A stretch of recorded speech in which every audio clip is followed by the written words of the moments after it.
প্ৰতিশ্ৰুতিৰ বন্যা তো আমাৰ সাধাৰণ ৰাইজ আমি ৰাজনীতি ইমান বুজিও নাপাওঁ। ইলেকশ্যন আহিলে তেওঁলোকৰ প্ৰতিশ্ৰুতিত আমাক পাগল বনাই দিয়ে, কিন্তু প্ৰতিশ্ৰুতি ক'ত পালন কৰে?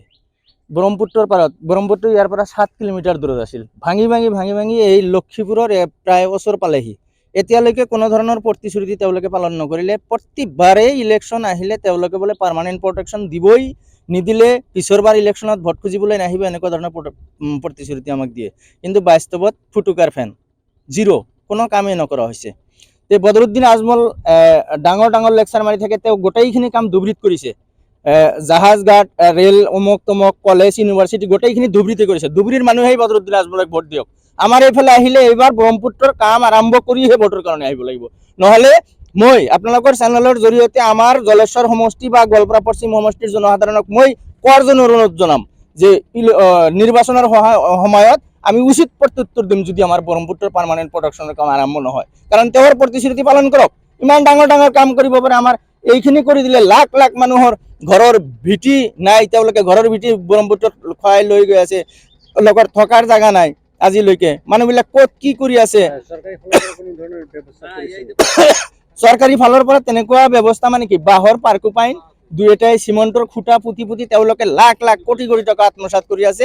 সেইবিলাক কোনো কামেই নহয়, ঠিকাদাৰৰহে পেট ভৰাই আছে আৰু MLA মিনিষ্টাৰ বিলাকৰ পেট ভৰাই আছে। বাকী সাধাৰণ ৰাইজৰ কোনো কামেই হোৱা নাই। জিঅ' বেগ পিচিঙৰ কাম হ'ব বুলি আমি শুনি আছো, কিন্তু পানী দেখোন 3-4 দিনৰ পৰা 2-3 হাত পানী বাঢ়ি আকৌ পুৰা দমে বাঢ়ি আছে। কামটো এতিয়ালৈকে আৰম্ভ নহ'ল। খৰালি মাহত কাম আৰম্ভ নহ'লে বানপানীৰ সময়ত কাম কৰি আমাৰ কি লাভ হ'ব? সেইটো দেখোন স্কিম গায়ব কৰাৰ এটা মানে কৌশলহে আৰম্ভ হ'ব। আমাৰ কি হ'ব? ৰাইজৰ কাম কৰিব লাগিলে খৰালি মাহত যদি ভালকে কাম কৰে, তেনেহ'লে ব্ৰহ্মপুত্ৰ কোনো ধৰণৰ ক্ষতি নকৰিব।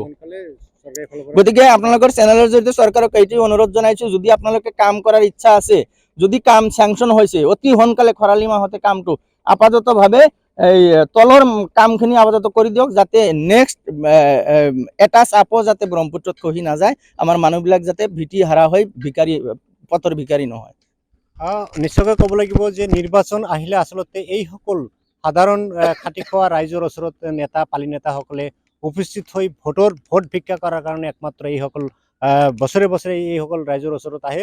কিন্তু ভোট যোৱাৰ পিছত এইসকল নেতা পালি নেতা এইসকল দুখীয়া ৰাইজৰ দুখ দৰদ বুজি নাপায়। আৰু এজন স্থানীয় ৰাইজ আছে, তেখেতৰ পৰা আমি কিছু মন্তব্য লৈ যাম। দাদা, কি ক'ব? আচলতে মই আৰু কি ক'ম, এই নদীৰ বিষয়ে ক'বলৈ গ'লে বহুত, যেতিয়া মানে ইলেকশ্যন আহে তেতিয়া মানে আমাক নদী প্ৰটেকশ্যন একদম পূৰা পাৰ্মানেণ্ট প্ৰটেকশ্যন দিয়ে। MP চাব দিয়ে, MLAও দিয়ে, কিন্তু এতিয়া কোনো কাম নাই। এই বছৰ আমি শুনিলোঁ যে জিঅ' বেগৰ কাম হ'ব, আমাৰ বহুত আশা আছিল, কিন্তু এতিয়াতো নদীত পানী বাঢ়ি আছে।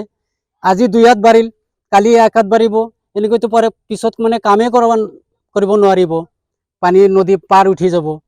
এতিয়া মানে আৰু কি ক'ম, নদীৰ বিষয়ে ক'বলৈ গ'লে আৰু বহুত দুখ লাগি যায় মোৰ।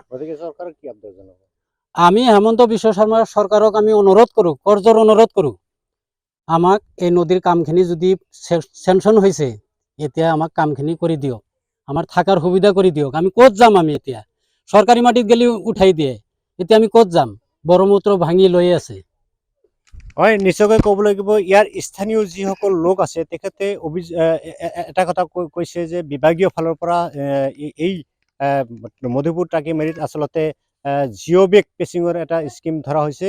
আৰু চৰকাৰক এইসকল দুখীয়া ৰাইজে অনুৰোধ জনাইছে যে বাৰিষাৰ আগত আচলতে জিঅ' বেগ পিচিং কৰি এইসকল ৰাইজক যাতে উপকৃত কৰে, তাৰ বাবে অসমৰ মুখ্যমন্ত্ৰীলৈ এইসকল ৰাইজৰ আবেদন।